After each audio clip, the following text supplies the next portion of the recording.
Hello,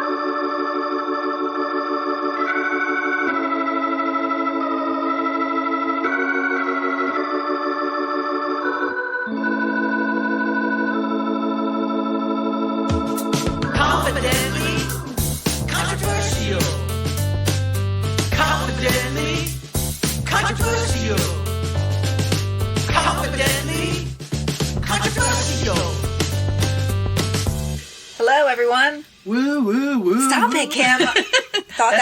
That's part of my process, Emily. What process? My podcasting voice preparation process. You don't have one of those. You don't know what I have. I know everything you have. Hi, Kim Tweed. Hi, Emily Paul. How Welcome to the Confidently Controversial podcast. Do you know what today is? What this episode is? No. It's the last episode of 2023. Oh my gosh. How many episodes have we done? Like 30 something? Kim, why are you asking me that question? Like I know what I do. Okay. Well, we've done 30 something. Okay, cool. See, you know better than I. Yeah, I think this will be like 33. That's a good number to end the year on. Mm-hmm. Okay, I feel good about that. So we should say thank you to people. Let's do that. We had to skip an episode last week. We did. We had some tragedy. Yeah.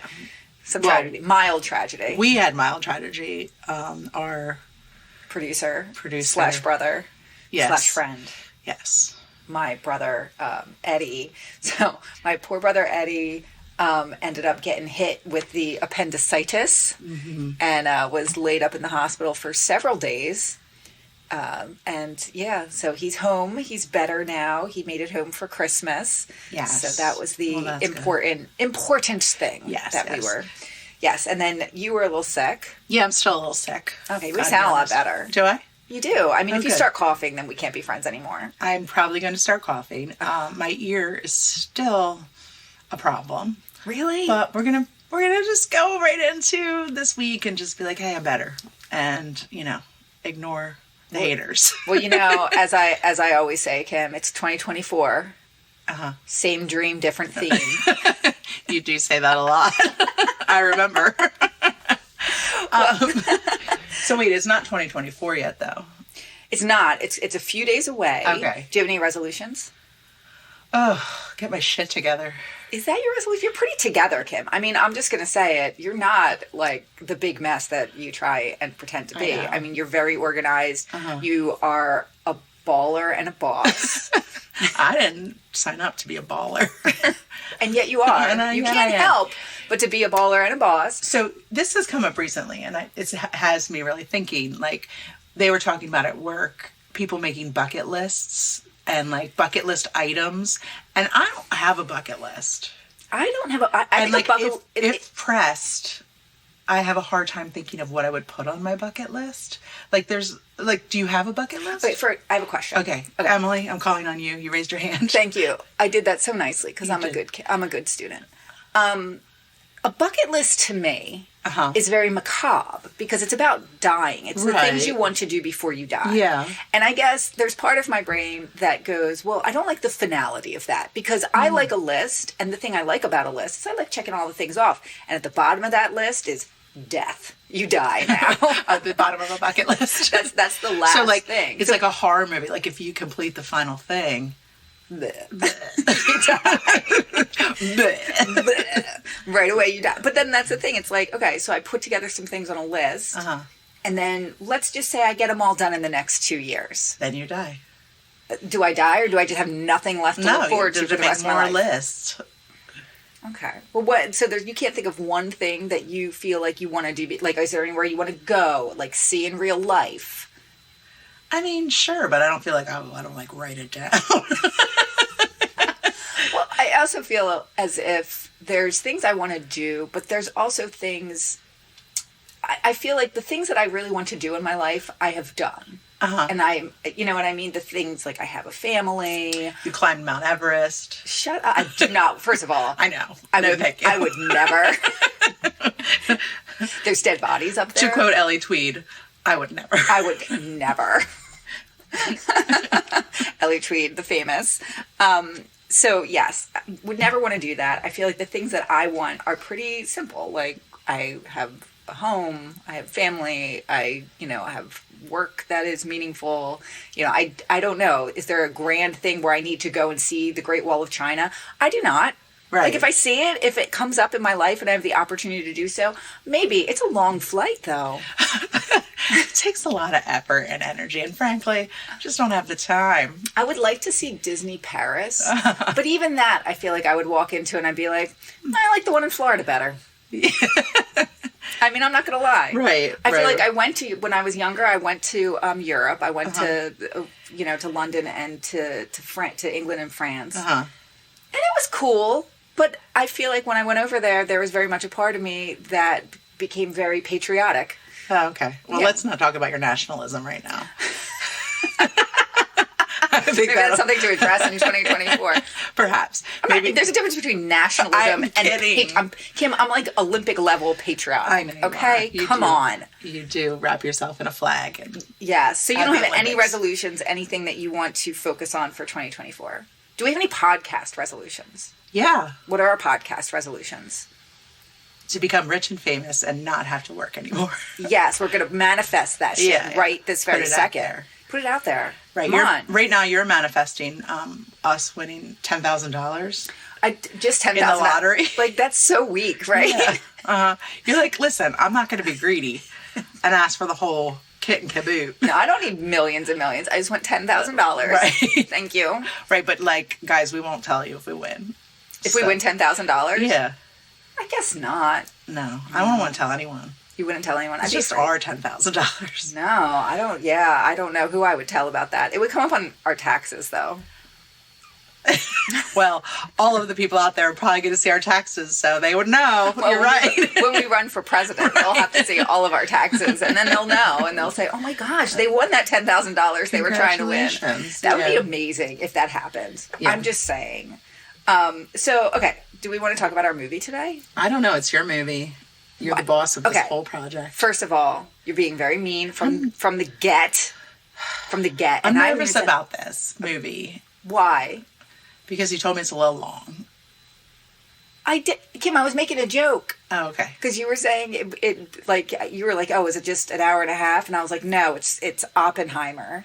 Like it's 3 hours long. I was just making a joke. It is not. It comes in at a cool hour and 35 minutes. Oh, good. Yes, good. I checked. Okay. I checked. Okay. And I wanted to find a movie that had a little New Year's in it. Okay. So we had to have a little New Year's in it. I'm making a weird hand gesture as I say this. And you're holding like a cosmopolitan or something. I have my cosmopolitan in one hand, my long cigarette in another. I'm getting the confetti out of my mouth, right. Which that would have been a fun movie to do, Overboard. But that's not the movie we're doing today. I'm sorry. I got super excited for a second. I know. No, that's not the movie of today. That feels like a summer film to me. Does it? It does. It's very summery. They're outside. It could because they're in the South. I don't know where they are, but whatever. That's not the film we're doing today. Moving on. This film came out in 1989, and it was released to critical acclaim. Of course. It grossed $92 million in North America, so it did pretty well, even though it was released at the same time as Batman, like The Batman. And Indiana Jones and the Last Crusade. Okay. This movie that we are going to watch today, Kim, is a quintessential rom-com. It is quintessential. Okay. In 2022, this film was selected for preservation in the United States National Film Registry by the Library of Congress as being culturally, historically, or aesthetically significant. Okay. What were you going to say? Well, I was going to say that before we skipped a week, this would have been my week to do a movie. And I was thinking about doing a movie that has a little New Year's in it and is also a rom-com. Yes. And it was going to be When Harry Met Sally. And that's what this movie is. Oh, that's so fun. Now, did you start looking into it at all? No, but it's interesting because yesterday was an option to watch it, and I was like, "Oh, I'll watch that," but then I got distracted. Oh, good! I'm so glad you didn't watch it. I have not. Okay, so this movie, I definitely watched it when it came out. Yeah, it was a big time movie, and it is culturally iconic. This movie. Oh, absolutely. I don't think that I've watched it since I was younger, though. Okay, like I definitely have not watched it since becoming I've watched adult. it in the past couple of years. Really? Yeah. What do you do with your time? Watch When Harry Met Sally, obviously. I mean, it's a great movie. I remember loving it, although as I was reflecting on it, I feel as though there might be some cringe in it. But this film addresses the question, right? Can men and women ever just be friends? Right. Do you feel like they can? No. Yeah. You think so? Well, like they can be like best friends if one of them is not gay. I don't know. No, because I do think that one person in the relationship always ends up liking the other person a little bit. Because I think at some point you realize that it's, friendship is a great basis for love. And they often grow into that anyway. Right. I feel as if, like my husband and I, we dated first. Mm-hmm. And then we broke up, but we were friends for a really long time. Yeah. For like 15 years, and then before we got back together. Right. So, I mean, being friends with somebody, you should be friends with a person that you marry. Yeah. I guess you don't have to be. I mean, I guess you don't have to be, but you should be. I mean, we recommend. Yeah, but I mean, we always talk about those people who fall in love for money and more strategic. And sometimes I feel like, I don't know, that's a strategy. I'm not against it. I don't fault those people and say, oh, you need to be friends with the person you marry. Like, if you're marrying somebody, this is a hot, controversial take right now. I was going to say, what exactly are you saying? I'm saying if you're someone who just gets that from other relationships and you... Love? Gets love and friendship from other relationships, and you just, your goal in life is to live a certain way, and you marry somebody for that. I don't know. Is it wrong? Is it morally wrong? I mean, if the other person knows that you're in it for that reason. To marry for money. Yeah. I mean, I guess, once again, I just come to the mutual agreement part of things. Yeah. Like, if there's a full understanding, if you're not trying to, like, trick someone. Yes. And it's like a mutual understanding, then I guess that is, mutually beneficial. And I feel like there's a lot of relationships like that where, the husband or the wife or go out and they have other relationships with people and cheat and everything, but they still stay married because they have an agreement like that. You're making a face. You don't believe it's true. I'm not the kind of person that could handle it. I'm not the kind of person that could ever handle it either in a million years. I need to be the best wife. I need to be... Well, I don't know if I need to be that. No, but you know what I mean. No, I mean, I need to be the best wife, meaning I need to be the wife that my husband likes the most. Well, yes, I wouldn't be able to handle that part of it. Like, right. I wouldn't be able to handle my husband having other outside relationships. Yeah, like that sister wives thing, like... No. You know what I mean? Like, where it's got to be pretty obvious that the husband, like, favors one of them, or, like, 100%. That is neither rom nor com. That premise. That premise. No. Not rom nor com. I think that I can't even imagine, because those women, it's just not, I don't know. Well, it's not about the women. Let's face facts. No, it's not about the women. Right. Like, we don't really care. In that situation, we're not meant to care about what the women feel. This is all for the delight of the man, right? Correct. And I don't know. I'm not trying to, let's not get into, any kind of religion bashing, but, I mean, our show's called Confidently Controversial, so I mean, I guess if we want to go there, we can, but I'm not in the mood. Yeah. No. It's almost New Year's. I know. But it's interesting that we're talking about this stuff, is that this movie was written by one, Nora Ephron. Okay. The famous Nora Ephron. And someone wrote about it, that the character of Sally, so the character of Sally is based on her. Uh-huh. And the character of Harry is based on Rob Reiner. Uh-huh. But what I thought was interesting was that the relationship between Harry and Sally is based on the relationship between Rob Reiner and Billy Crystal, who were best friends at the time. Oh, interesting. So Nora Ephron kind of interviewed Rob Reiner to kind of get his, really embed his personality within it. Uh-huh. But then she really saw the relationship between Billy Crystal and Rob Reiner, and that became kind of how the friendship is between Harry and Sally. Because in order for the movie to work, Harry and Sally have to have a good friendship at the basis of it. Right. So they looked at she looked at a male friendship to base the male-female friendship on. She couldn't even find an example in real life of a male and female friendship that worked out. She couldn't. Okay. She couldn't. But yeah, I thought that was really interesting. You know who else is a big part of this movie that I completely forgot about until I read it? And when I read it, I gasped with Carrie excitement. Fisher?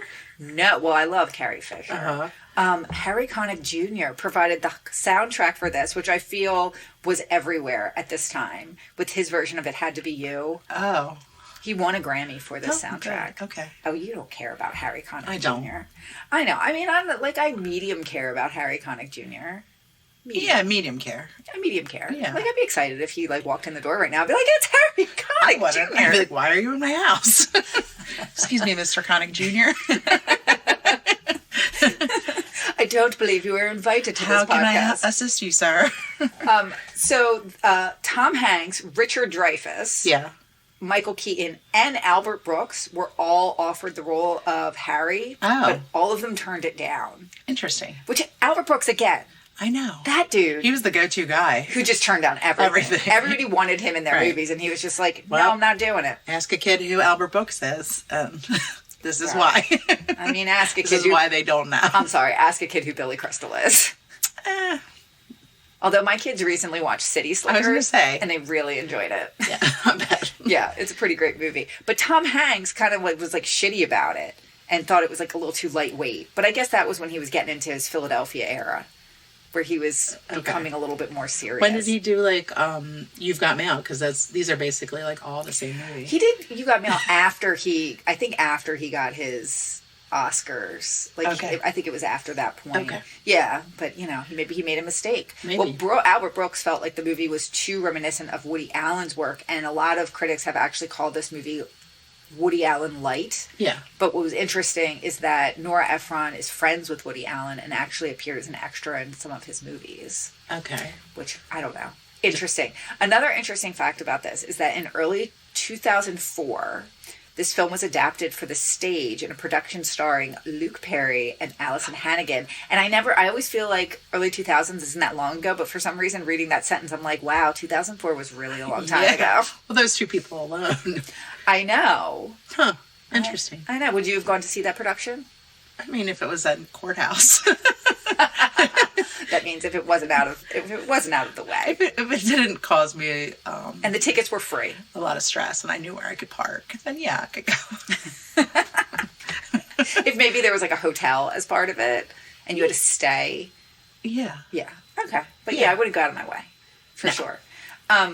So it took a while. They couldn't get a name for this film, and they were actually already in principal photography, and Rob Reiner still didn't have a name for it. So he had a bet with the crew that whoever came up with the name, he would give them a case of champagne. And you know what? I think that's a really shitty prize. Yeah. I don't want that. Like, here's a case of champagne. Like, great. What am I going to do? Have a party with Lindsay Lohan? Especially considering you've gotten, like, years and years and years off the title. I mean, the title makes it. When Harry Met Sally? Yeah. I don't know. If it was different, I think it would still be okay. It's the movie. You're just used to it. Okay. Go on. What do you mean, go on? Do I want to go on? I don't know. Another thing I thought was interesting is that the movie actually, the real ending, the first ending of the movie, is that Harry and Sally decide to just remain friends and they don't pursue a romantic relationship because both Nora Ephron and Rob Reiner felt like that was more a true ending. But then they realized that for the screen. Yeah. They got to get together. Yeah, like that feels good. It wouldn't be fun if they didn't get together. It's, like the movie La La Land that I saw once and can never see again because they didn't end up together in the end. I don't need that. No. I want to be that was like swept away. Remember that movie, The Breakup, with like Jen Aniston and Vince Vaughn? Oh, yeah. They tried to make that movie where they don't end up together. And it's just like, no. There's rules. Like, there's hard and fast rules for romance novels. Yeah. And that carries over into the rom-com world. I understand it's not what happens in real life. Right. But you know what? I'm in real life. Yeah. I'm not paying to watch real life. Right. I want to watch something that is fun and nice, and you want to see the boy kiss the girl at the end. And you want to believe in love. I do believe in love. I do. Aw. But yeah, I would say overall, critics really love this film. Of course, one of the most famous scenes in this movie is the deli scene. Yes. And I got to tell you, when thinking about to do this movie, that part was kind of the part where I felt, I don't know if I want to watch Makes that. me uncomfortable. I'm very uncomfortable just thinking about it. Oh, I know. But everyone talks about it. And have you heard of that place, was it called Improv Everywhere? And they kind of got famous doing all the flash mobs and everything. Okay. So they did a flash mob in that deli where it was actually shot in New York, and they had a look-alike couple kind of start the thing. Okay. And then they had all the 30 other people kind of just started doing it as well, and all these people were just delighted by it. If I were eating food, right, and somebody by me, if I were in the restaurant when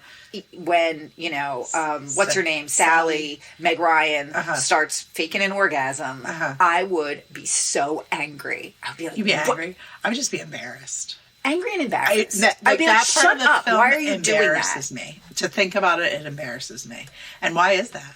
That's so deep. Let's get a psychologist in here, a psychiatrist, some medical professional in here. I don't know. Yes, because, we've talked about... Well, I feel like, too... I'm sorry, I cut you off. I apologize. I'm very passionate about the subject. Talk about it. Go. We also 12 years old, so it was the height of shame. Well, puberty, right. Yeah. Did you watch that movie with a Big Mouth? With no. It's all about puberty. Cartoon, cartoon. It's a cartoon all about puberty, and they have the shame monster, and it's so spot on. It's amazing. Well, I also think too, in a lack of understanding, you're 12 years old, you're not really clear what that is, right? So it's probably confusion, but also understanding that maybe you should know. I remember in 5th grade, we had these autograph books. I've told you this story before. We had these autograph books, and everybody in our class signed them at the end of the year. Sure. And they we got to design the cover and everything. Kit. Keep in touch. That's right. And this one boy in my class, he went around in everyone's book, and he was like, "Do you want me to write?" When he got to mine, he was like, "Do you want me to write what I've been writing everyone else's?" I was like, "Yeah, of course." Was he a cute boy? Did you like this boy? He was fine, and he was cool though. And okay. He wrote, "Have a great summer. Hope you get laid." What grade? 5th grade? 5th grade. Oh my God. And I remember fully just not knowing what that meant at all. And laid down in the bed? Right, yes, I will. I knew it was something, but also being very, thinking of it literally, and also just wanting to appear cool and have him write the thing that he wrote to all the other cool boys and stuff. And then I remember my mom and dad were just like, "What?" I was like, I don't know what it means. What does it mean? I don't know. I know. I feel like this movie was on in our house, so I'm sure there were moments where this scene came on and, parents were around and everything, so that makes everything much worse. But yeah, very embarrassing. I'm going to be embarrassed to watch it with you. Okay. Well, and we'll probably laugh awkwardly. Yeah, we'll laugh. For sure. We will. We're going to try and take it very serious today. But yeah, overall critics like this. They did feel it was Woody Allen light, but all good. Most people just really, really loved it. And to me, I feel this was the movie, and Nora Ephron was the person who put rom-coms on the map. I mean, she really did. And it's interesting. She was really interesting, and I did some reading about her because I went to school for writing for television and film, and I remember... And when I went to school, it was the late 90s, early 2000s. And I remember one of my professors kind of throwing her under the bus a little bit and intimating that she used a lot of ghostwriters. Okay. So I was like, the internet will know about this. Sure. But there was no evidence of that. Okay. But I did read a lot about her that I thought was interesting. She started out her parents were both screenwriters. Mm-hmm. She started out wanting to be a journalist. And she actually worked briefly as an intern at the White House for President John F. Kennedy. Mm-hmm. And she also applied to be a writer at Newsweek. And then she was told they did not hire women writers. So she accepted a position as a mail girl. And there was actually a class action lawsuit that she was a part of after that against Newsweek that made them kind of turn things around, and they've since made a show about that recently. Oh. Yeah, so she was pretty cool. She was part of that. She was married 3 times. Mm-hmm. She was married for a while to Carl Bernstein, and he's the journalist who uncovered the Watergate scandal. They had 2 sons, and he actually cheated on her while she was pregnant with their second son. Oh, way to go, Bernstein. And then she went and wrote a book about it and kind of like was shitty to him. And they made a movie. It's called Heartburn with Jack Nicholson and Meryl Streep. Okay, yeah. So, and she was shitty about the person and he tried to sue her, but they couldn't. Okay. But anyway, so while they were married, he let her read his notes, and she figured out on her own, like he didn't tell her, but she figured out who Deep Throat was. And for many years, she would just tell anyone who asked her that's who it was. Uh-huh. Like she said she would be in front of crowds of 500 people and someone would raise their hand and say, oh, do you know who Deep Throat is? And she would say, yes, it's whoever it is. And people just didn't believe her. Uh-huh. And then when it actually came out, she was just like, yeah, like I was telling everyone who it was. I didn't really care. Right. Well, she's considered something of a feminist icon. Absolutely. Yes. Uh-huh. Absolutely. Yeah. Like portraying real women on screen. And Lena Dunham, she dedicated a book to her. Uh-huh. There was someone else dedicated a movie to her. I mean, she really was kind of amazing. And, you know, she ended up directing. This movie she did not direct, but she ended up directing, like, Sleepless in Seattle. And She's still alive? She died in, like, earlier in the 2000s. She was only 71. Okay. And she got cancer and died. I always think about her because, excuse me, she has a book called I Feel Bad About My Neck. Oh, I do. And I didn't realize that was something one should feel bad about until I saw this book. And now it's all I think about. Really? Well, no, I just feel like it called attention to the fact that in the aging process, your neck is one of the first things to show your age. Yeah. Because the skin gets real thin there. Okay. So she wrote a book about that, and then now I'm just like, oh, I feel bad about my neck too. Your neck isn't bad. You got a good neck. I know, but it's gonna get all crepey and turkey-like. Well, then we're gonna go with our $10,000.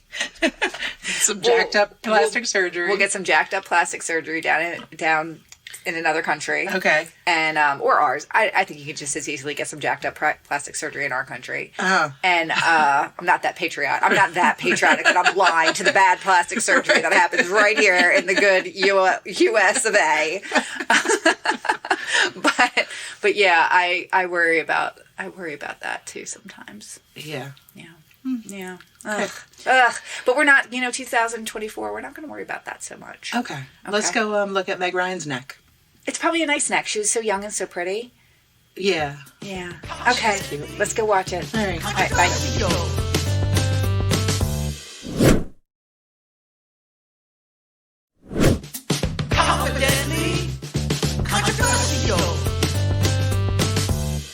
It had to be you. I feel like it had to be you. If this podcast has done one I wandered around and finally found the somebody who. Are you done? Okay, I guess so. I could do the whole thing. I know you could. I feel like you and I wouldn't describe ourselves as singers. I mean, I would. I don't know that you. I would never describe myself as a singer. However, since we've started doing this podcast, we sing quite a bit. We do sing quite. Well, I feel like I sing a lot in my life. Yeah, but I have no confidence around singing, and I would never I'm not a public singer. But I've thought about this. I can do it in a funny context, but I could never be serious singer. I could never get out there and be like, hey everybody, it had. That's even now I'm being jokey, but I couldn't do it for serious. You can sing "Happy Birthday, Mr. President." Happy birthday. I feel like my actual singing voice is just terrible. I'm not a good singer. But your fake singing voice is good. My fake singing voice is good. Okay. Yeah, that persona can sing, but not my real persona cannot sing. But yeah, so we just watched that movie, Kim. Yeah. What did you think? I mean, I feel like it's one of those movies where you're like, I like it because it's got history. It's my history. It's part of my heritage. Right. My white people heritage. It's fundamental of who I am as a person, just because I'm a middle-aged white lady. Well, it's funny because I was thinking about how, I was saying we're just last year it got put in the historical record for us as a people in the United States. Sure. Which, white people in their 30s, in the 80s were doing some stuff, man. Sure, they were doing some stuff. I think that watching it, you see the impact like that it had on style and everything. rom-com, like the ideas of rom-coms. Yeah. And very much like the popular culture, or like, I mean, maybe like the popular vernacular of the time, where it like influences very much how we grew up thinking about relationships. 100%. I was thinking about the same thing, because I was thinking this whole idea that, like, I wrote, like, this movie really embedded this idea in my brain that of men and women being friends, and I feel like it almost became some sort of ideal where you could be friends, or you were cool if you could be friends with boys. Yeah. So it was, I don't know. Well, and there's very much like that whole, you know, type of woman that describes themselves as not having female friends. Right. Like as a badge of honor. Yes, and I feel like that was very much a thing, because this was 1989. So I feel just a few years after that, we were in high school. Yeah. So I do think that this movie very much influenced that, and it probably became something that was talked about a lot at the time. Sure. Not just this movie, and but I don't think it, like, and I don't think this movie, I mean, at 12 years old, this movie wasn't made for us. Like, this movie, we were not the target market of this. It's a very grown-up movie. But the influences of this definitely carried over into us being in high school in the early to mid 90s. I agree. There were reverberations from this movie that lasted in culture. And I mean, even into the 90s, you're still having this sort of rom-com was a big thing for much of the 90s. Yeah. These kind of movies. I mean, I would say now they don't, I mean, these movies aren't as popular as they were. Like, they had a moment, I would say, more in the 90s. Well, I think that's just the film industry in general. Like, you see, like, comedy movies aren't made as much now. So, sure.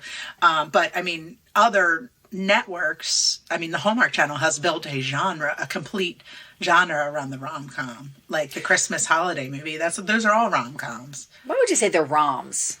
There's not a lot of com. They're meant to be com. I don't know. But, like, this, I mean, Billy Crystal is very funny. You know, there's definitely some lines in this that are still very, very funny. But is he handsome?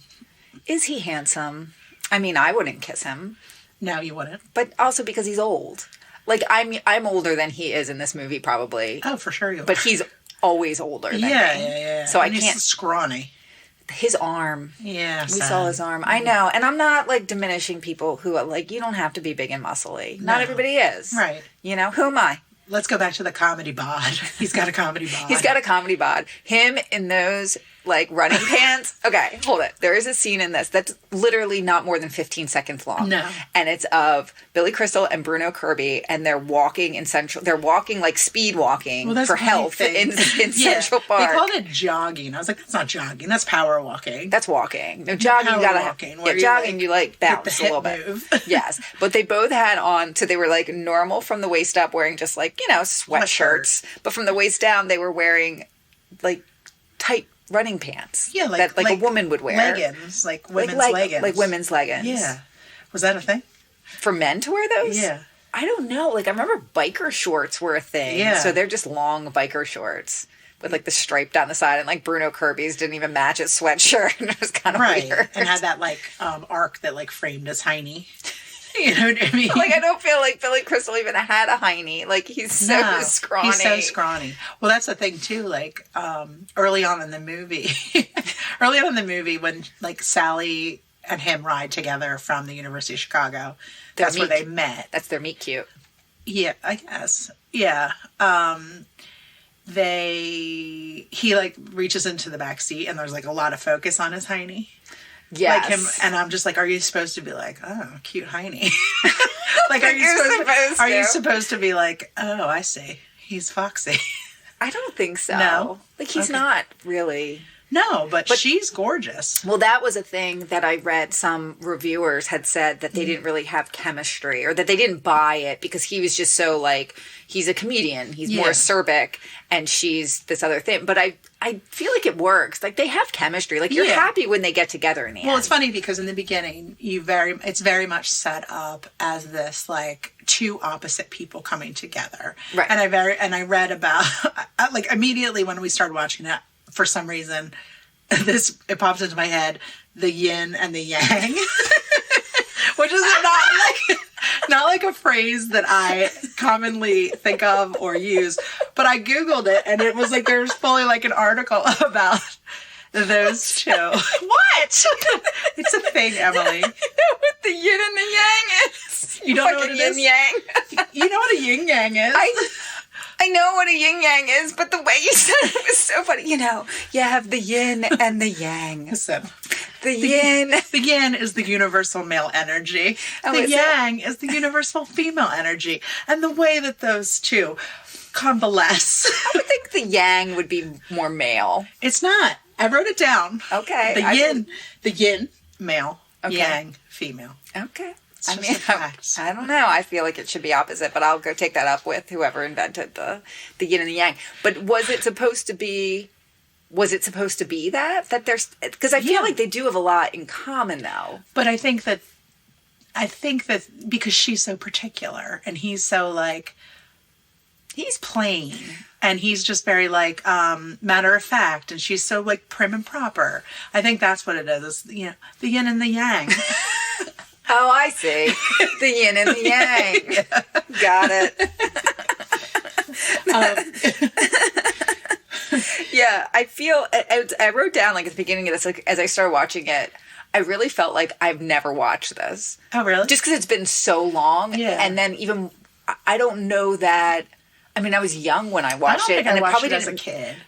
I don't remember, I mean, I was 12, Right. 13 probably when I saw it. And I'm What's sure it I rated? saw it Do you remember? R. It is rated R? Because she says fuck. We watched like a baby version. But I feel like they, I feel like I never really watched it. Like, it was so over my head, most of it. Yeah. I got the broad strokes of it, but a lot of the conversations they were having, now as an older person watching it, I got more of it. I mean, it's a good movie. So the premise of you always want to basically sleep with the person or have, you know what I mean, have a relationship with the person. That's why you can't be friends. Like men and women can't be friends, right? Yeah. But I think what's interesting about that, like what I thought about is like, even if you're friends with a guy, don't you want them to find you attractive? No, I don't know. I think that's the crux of it. That's the crux. Oh, we're back to the crux again. Oh, Jesus. Okay. No, but like, I mean, I feel like, so he's like, I don't find you attractive, or he's like, you know, he's like not into I thought her. he did find her. Didn't he say like when they went on the car ride, he's like, oh, you're a very attractive woman. And she's like, you're making a pass. And he's like, well, not. Yeah. But but he wasn't like into her. And I think you would always want someone that you're friends with to see your value and be, you know what I mean? Like to understand you as a person and the value you would bring to a relationship. Sure. Okay. Stop making faces at me. I'm done. You finish this up yourself, Ben. No, I see what you're saying. And I mean, it's funny because I think this movie puts this question out there of whether men and women can be friends. And you see them have this wonderful friendship together. But is it wonderful? But then at the end of it, they end up falling in love. Right. So maybe they can't just be friends with each other. Maybe that's the answer that the movie gives you, is that they can't be just friends with each other. Yeah. I saw something about Meg Ryan's clothing. Meg Ryan, first of all, love her. She's so cute and beautiful. She's very cute. I see why she was who she was. And by that, I mean married to Dennis Quaid. I was going to say. I see what he liked about her. One of the things that came up, though, is Meg Ryan fall. I guess this was like a common, or like a trend. People had a Pinterest board for it. A Meg Ryan fall? What does that mean? Like with her turtlenecks. A lot of mock. Turtlenecks. And her, penny loafers and her like blazers and high-waisted pants. Yeah. Pleated pants. Well, I feel like the style that we went through was in kind of going again. It's funny because the high-waisted stuff is back in. Yes. But it was just, for years, those were mom jeans, and that was like a mom look. Yes. And, we were like Christina Aguilera, like our pants were like just our above hippos our always had to hang vaginas. out. Like, it was horrible. It was a bad time. It was a bad time. It was a really bad time for those of us with little pooches. Or butts. Right. Well, I didn't have one of those, so it was fine. But yeah, I think her look in this is she's just so cute, and I can see why people would want. She looks like a fucking catalog in every picture. Carrie Fisher, on the other hand, worst haircut ever. She's got like the Dorothy Hamill haircut. I just hate that haircut. I'm sorry, ladies. I hate it. Yeah, that was the haircut that I feel my mom wanted me to have when I was little. I had that haircut when I was 7, 8 years old. Yeah. Yeah. I just don't, I don't see why. I don't, well, we often talk about this, that if we, when we become older, a lot of times you see women get older and then they cut off all their hair really short. And I'm never going to do that. No, I'm not doing it either. And you refuse. Can't. No. Yeah. Like, we'll be the old ladies with long hair. Long, silvery locks. That's right. Oh, I already have long, silvery locks, so it's all good. You're beautiful. You're beautiful. Thank you. But I feel if I cut my... And I can see why they do it, because gray hair is a little bit more unruly. Yeah. For sure. Uh-huh. But at the same time... Yeah. Well, I feel like you do a good job with it. I did see someone the other day with the long gray hair, and it was very like Broomhilda. I know exactly who you're talking about. Yeah, exactly. And it was like, shocking. And of course I saw that and was like, is this what I look like all the time? I immediately went there with it. But luckily we live in a world where they make special shampoo for special hair, such as mine. Mm-hmm. And I also feel it's very important to me to have a good haircut. Like, that's key, to have your hair cut nice and then, actually blow dry it and everything. The person that we're talking about, definitely doesn't blow dry her hair. Well, and it's okay. That's okay. You don't have to. No, but it was just, I think it was just a shock to the system. It's a little unkempt. Yeah. Yes, yeah. I agree. Okay. I agree. You got to brush your hair, ladies. And by ladies, I mean Persephone Rose, my daughter. Please.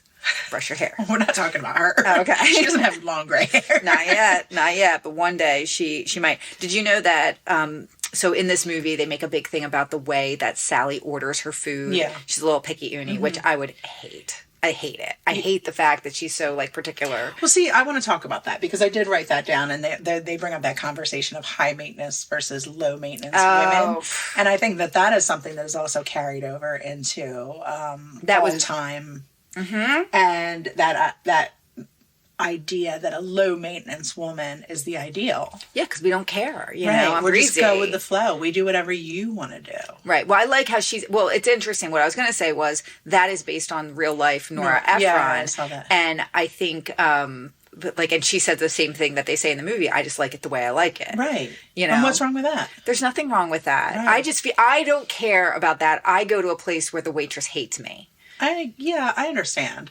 But I also think, too, that's built up in your brain that a waitress would hate you for wanting what you want because it's not ideal to be high maintenance in particular. You've been a waitress. How would you feel if someone ordered like that to you? I mean... Honestly. People do, though. Right. And it's just part of it. Okay. If they were if they wanted a certain, I don't know. I want it that way. That was good, right? Really good. We're going to work on that one. No, I mean, sure. Would you be like, it's kind of a pain in the ass? But at the same time, I don't know. I don't want to fault someone for being like, no, I like pie heated. Your better self. With ice cream on the side. I'm not going to ask for it. I hate myself and would never ask anyone to go out of the way for me in any way, shape, or form. And I do respect it. When someone is like that, I do respect it. I'm like, oh, good for them. Saying a thing. But then I think, honestly, and maybe it's just because of growing up in this time or whatever, I don't think I care that much about that many things that I mean, there's some things that I'm highly particular about. I need a Coca-Cola. I will not drink, Pepsi. Right. Gross. What am I? Well, that's when I get my Starbucks is iced coffee, just cream, no sugar. Do they fuck up and put sugar in it all the time? Yes. Does it make me cry? Sometimes. Do I go back and say, excuse me, there's sugar in this? I do not. I just waste the $6. I don't drink it and I cry. Why am I this way? Right. I know. I have a very particular order at Starbucks, and if they messed it up, I would be really mad about it. I wouldn't. But you wouldn't go back. I might. There's some things where there's some things where When I was at Disney not long ago, I got a Coca-Cola, and I was really excited for this Coca-Cola. Oh, yeah. And it was flat. Yeah. And I was like, I cannot say something. And I was like, no, I'm going to say something. And I'm going to tell them because they need to know. The other people need to know that they're serving up. So they don't want to do that. They don't want to serve out flat soda. Sure. So I told them, and they were completely kind and got me a new one, and I had to wait to get it, which at some point I was like, why did I even say anything? Because now I have to stand here and wait for the soda that I don't really care about. I'll just drink the flat one. It's fine. Still tastes like Coke. But yeah, some things I will send back or whatever, and then I feel weird about it. I'm particular with some things, I will say. But yeah, I do. It's fine. But you're right. That is something embedded in us. Mm-hmm. You know what else is funny to me? So the first time they meet, they're driving across country. Yeah. The second time they meet, they're at an airport, and he knows the guy that she's dating. Which, sidebar, so much public making out in this movie. And I was thinking to myself, I don't think I see people making out anymore. No. Like, if you went to the airport, where would you be? If you went to the airport. Yeah, but there's also, like, if we're going on a trip, if you're going on a trip with your significant other, there's no reason to make out. Or your best friend. Right, but no, there's no reason to make out with them either. No. But I mean, there's no reason to make out because you're going together. This is pre-2001, where if you were going on a trip, someone could come into the airport and say goodbye to you. Right. They can't do that anymore. So you wouldn't see people making out in an airport. But I feel like out in the world. Where are you going to see someone? I don't know, like at a restaurant? I don't know. On the street. I mean, in this movie, people were just making out on the streets. At the diner? Yes, at the diner. Just lean over, have a big, sloppy movie kiss in there. But anyway, the second time that they see each other, they don't recognize each other. Like, she recognizes him, he recognizes her, but then it's kind of like he didn't recognize her right away or something like that. And I have to tell you, I always truly believe that nobody recognizes me. Oh, me too. I'm just like, I'm so plain. No one ever even notices me. They didn't notice me the first time. They didn't notice me the second time. Right. Like, I'm what face blindness is. I'm the person face blindness was invented for. Right. People see my face and they suddenly have face blindness. I'm just like, people are just like plain white, brown hair. Let's move on. Plain white, brown hair. Yes, I feel the same way. But yeah, I also think that in this movie, especially in the early part, with a lot of the conversations between Carrie Fisher and Meg Ryan and like their little friend group, it's very much this idea of you have to be married to be happy in life. She says at one point, at least you could say you were married. Yeah. And that's something, I mean, that's still very much a thing. I remember when my goddaughter graduated from high school, I was just like, you don't have to get married just because everyone else in the county is. Like, right. Like, it's going to seem like everyone is doing this thing. And because you're going to know like 5 people that are, but like in reality, if you go out into the bigger world, like you don't have to get married that young. Right.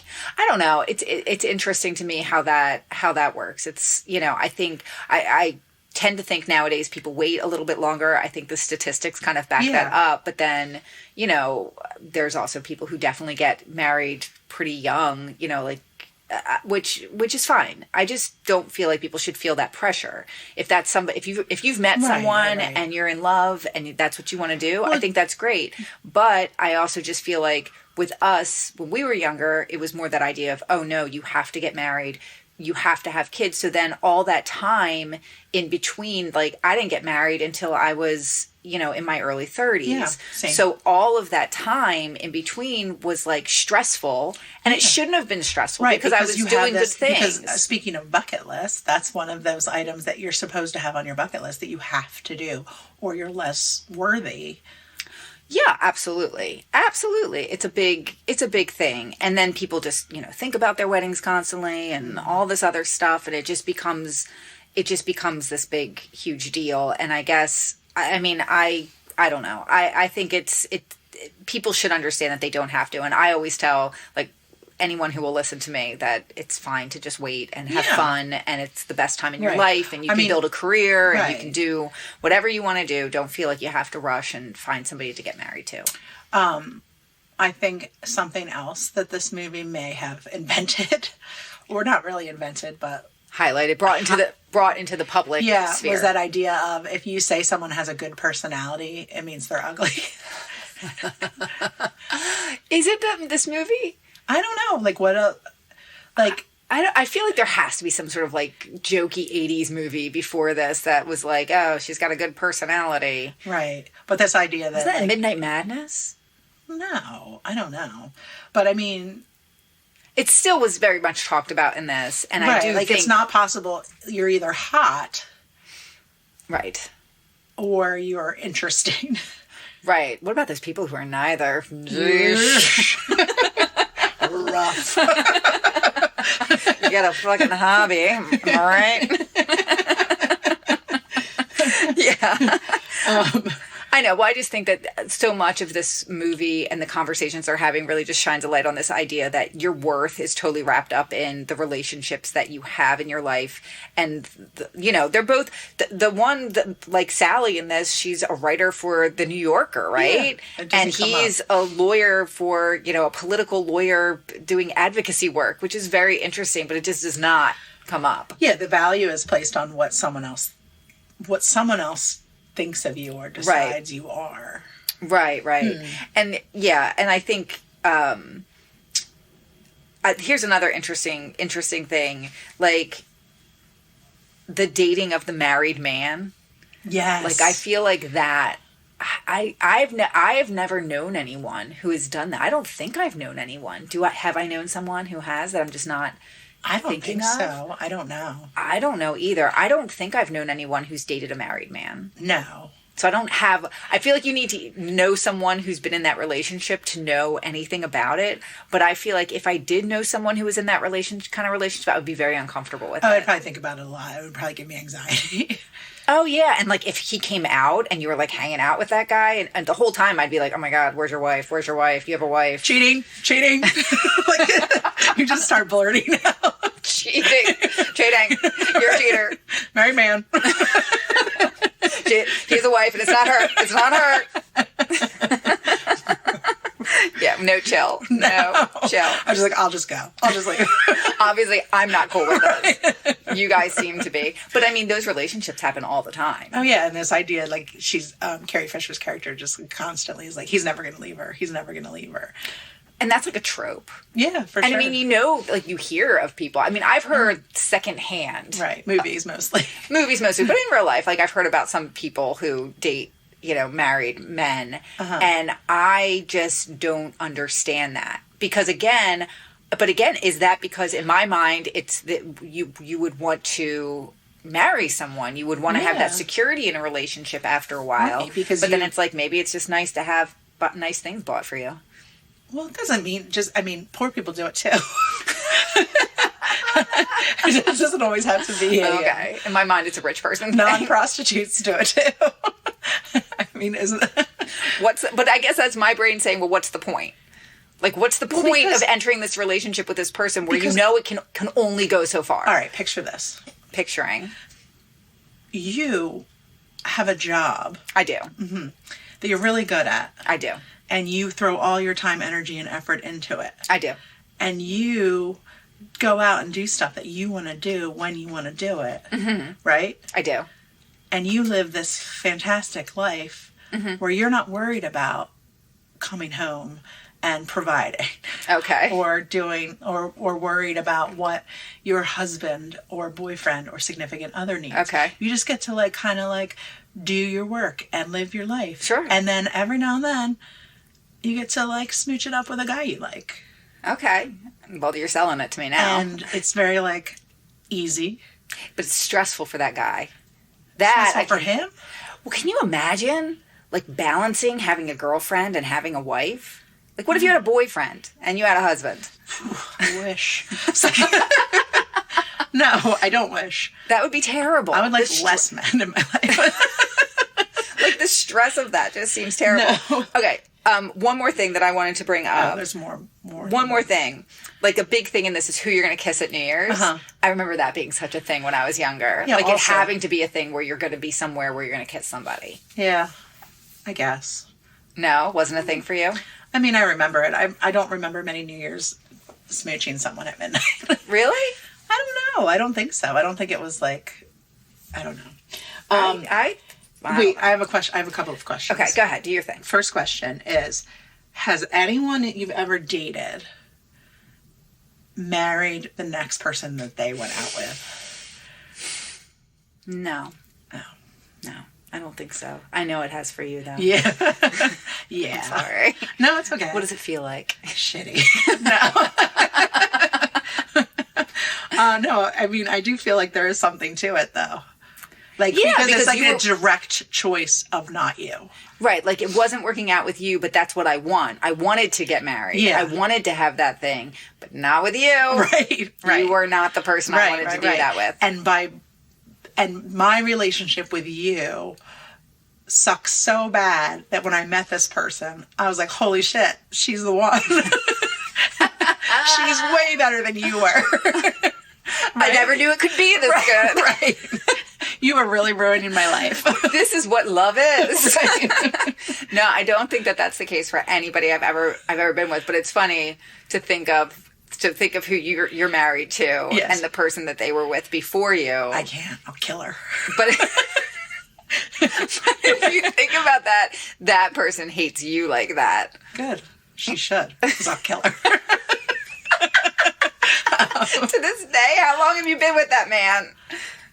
I have insecurities, I believe.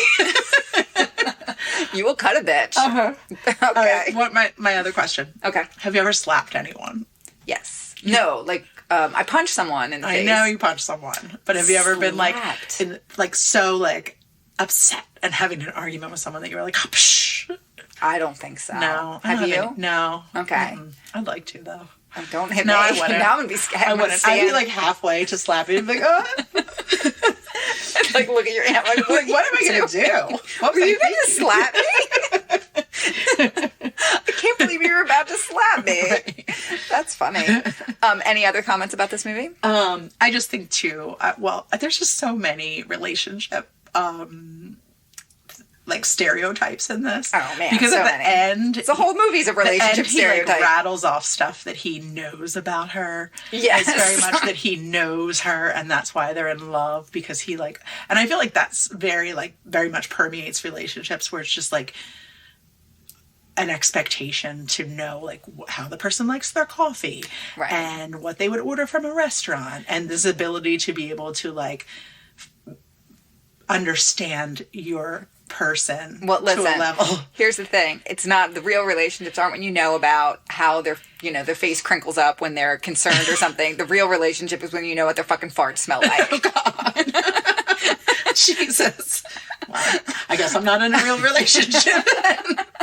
You're just But I'm saying it's much like that's the level of knowing someone that is with a when they're when they're cranky, and know the weird things about them, the weird things that aren't so cute to be rattled off in a speech in a movie. But right. I agree with that. But I also think the romantic gesture like that is certainly something that I always wanted in my life, was some sort of a romantic gesture. And I'm married to the most non-romantic person. Someone has to run for you. What'd you say? You need someone to run for you. Alex would never. No. I could be on fire on the other side of the room, and I think Alex might bust into a brisk walk, and he's gonna be mad because he says I always misalign him in this podcast. He would spring into action. I'm lying. I don't. You're all nervous because you know he's listening. He would be. Alex is just very, I will say this, he's just very, he's very calm, and I'm not. Yes, I know. And that's the hard part. So really, it's me. I'm bad. Okay. I'm the one. I'm misaligned. You hear that, Alex? It's not you. She knows she's awful. Right. Are you ready to do a spade of time? Oh, yeah, I am. Okay. So, this one I decided to start with Miss Meg Ryan. Yeah, you did. So Meg Ryan was in the movie The Doors. Oh. Yeah, she was. Remember that movie? Yeah. Love that movie. Yeah. With Val Kilmer. Uh-huh. He was in it. Spectacular in that movie.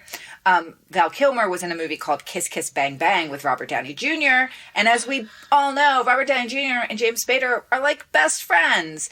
And they were in Less Than Zero, among other movies together. And Robert Downey Jr.'s cat was named James. Jimmy. Jimmy. Jimmy. So cute. Oh my God, it's the cutest thing.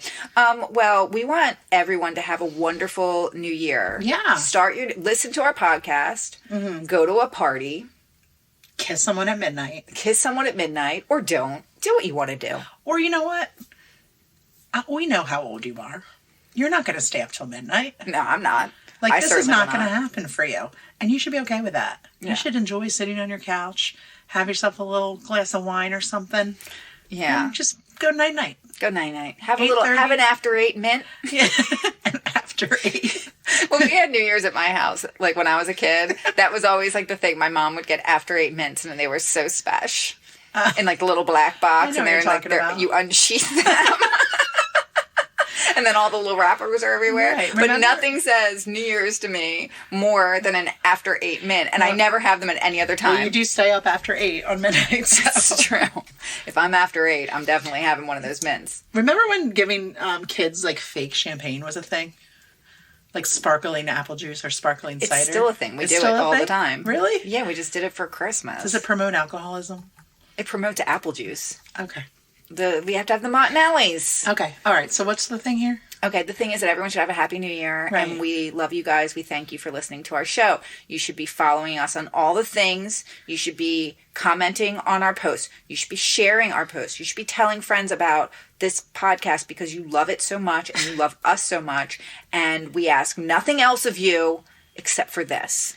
And also, you should be confident. Yeah. About if you like your friend, tell your friend, I guess. About being confident? No, about liking them. Oh, about smooching them? Yeah, run to your friend at midnight. Yeah. Tell them that you want to be in love with them and that the rest of your life starts right now. Yeah. But if they're not into it, you back away. Because you don't want to be controversial. No, you don't need that. stop. Oh my God. All right. Well, Merry New Year's. And a happy Christmas. Bye. Confidently controversial.